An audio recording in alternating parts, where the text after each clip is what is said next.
This man did open fire. Now, to give you some perspective as to where this man is barricaded in the house, it's right behind this vacant old Winn-Dixie building that is right here on the corner. And as you can see, there are deputies and police from all sorts of agencies. And the sheriff is actually walking back over to their mobile command unit, as you just heard him a few minutes ago. This is a copy of the incident report that gives the details on how this mistake was made. Now, I did touch base also with DCF, and they tell me that they just got this case this morning and that they are currently reviewing it to see if they too need to take any action. And Margaret, that's a lot of robberies. It sure is, Jackie. Yes, detectives here at the Orange County Sheriff's Office were working with OPD and the FBI. They say they feel safer having many of these men off the streets, but they're looking for 2 of the 7 that they've connected to all of these robberies. Brandon Bradley apologized to Deputy Barbara Pill's friends and family in the courtroom today. However, her husband says that it's too late for any apologies. Brandon Bradley looks at his friends and family in the courtroom as he's about to learn his fate: life in prison or the death penalty for killing Brevard County Deputy Barbara Pill. Then harsh words from Judge Morgan Ryman. The bottom line is that the defendant murdered Deputy Pill in a selfish, foolish, and futile attempt to avoid returning to prison for violating his probation. The sentence did not come as a surprise, as the jury had recommended death back in April. For this crime, the court sentences you to be put to death in the manner prescribed by law. You could hear Bradley's family members softly crying. Deputy Pill's husband says the sentence is just. I feel that justice was served. Back in March of 2012, Bradley and his then girlfriend, Andrea Kirchner, were pulled over by Deputy Pill in Melbourne. Bradley shot and killed her. Kirchner testified against Bradley and is currently serving a 12-year sentence. Mr. Bradley, is there anything you would like to say before I impose your sentence? Bradley apologized to Deputy Pill's friends and family. Well, it's a little late for that. The courtroom was packed with Brevard County deputies. It just shows how much she was loved. Pill's husband says he plans to be there when Bradley is executed. If I'm still around, I'll be there. I did speak with Brandon Bradley's mother after the sentence came down. She was very upset and says that they are starting the appeals process immediately. And the experts that we talked to say that could be a very lengthy process. In Viera, I'm Margaret Kavanaugh, News 13. Go away. This is one of the people taken away in cuffs on Wednesday. Go away. In total, there were 10 people arrested accused of helping this organized crime ring. But these are the 2 men who law enforcement say are the head of this operation: Terrence Burks and Jeremy Manuel. They've got an extensive criminal history. Between the 2 of them, they have 90 felony arrests and 50 misdemeanor arrests. With luck, we'll lock him up for a long time.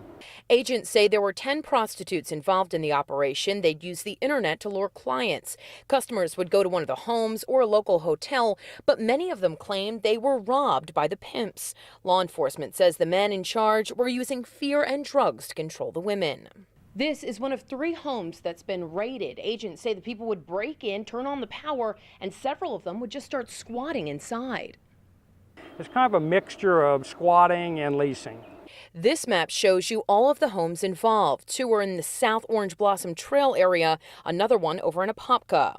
News 13 tried to talk to some of the people who were at this home when the place got raided. I was at the wrong place at the wrong time. Agents say now the challenge is to get the people involved to cooperate with authorities and testify against the alleged leaders, in hopes of also adding human trafficking charges to the long list of crimes. They've been drugged, they've been beaten, they've been humiliated, and right now they're in fear. So we need to bring them back to our environment, and with luck, we'll be able to get their testimony. Daycare is at the center of an investigation after workers left a 4-year-old boy alone late at night, locked inside the closed daycare facility. It happened at the Kids R Us Daycare Center in the 400 block of Woodbury Road near Waterford Lakes Friday night. News 13's Margaret Kavanaugh is live outside DCF headquarters near downtown Orlando. And Margaret, we understand the Sheriff's Office and DCF have 2 separate investigations going on right now.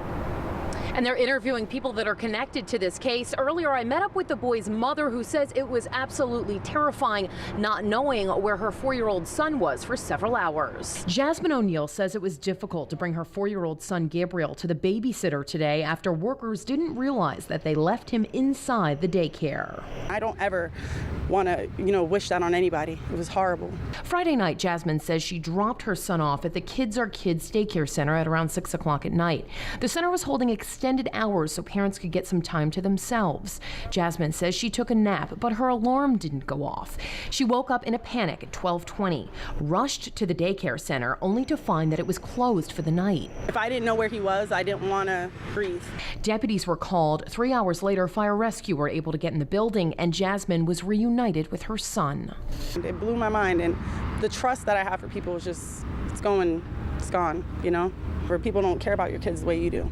The daycare center says 2 of the 4 workers who were there that night have been fired. They say they're retraining their staff to make sure something like this doesn't happen again. DCF and the sheriff's office both have investigations open. Although this child didn't appear to be harmed, the potential for harm is there anytime you leave a child that age unsupervised.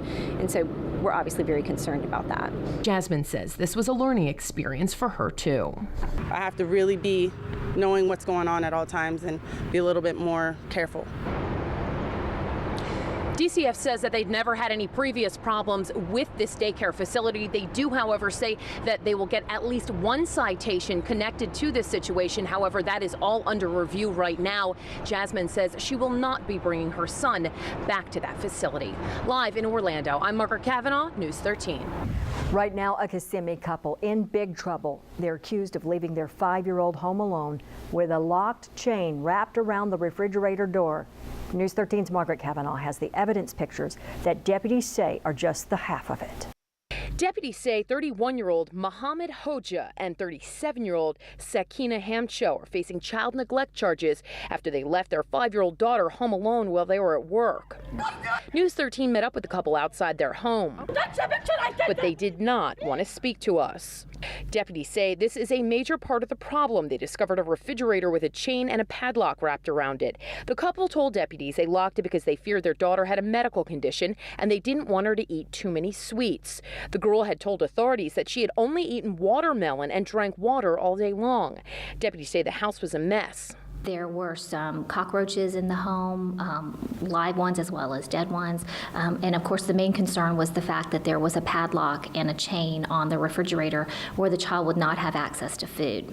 Deputies were tipped off by a security guard at the complex. He saw the girl with 2 other kids throwing rocks in this area.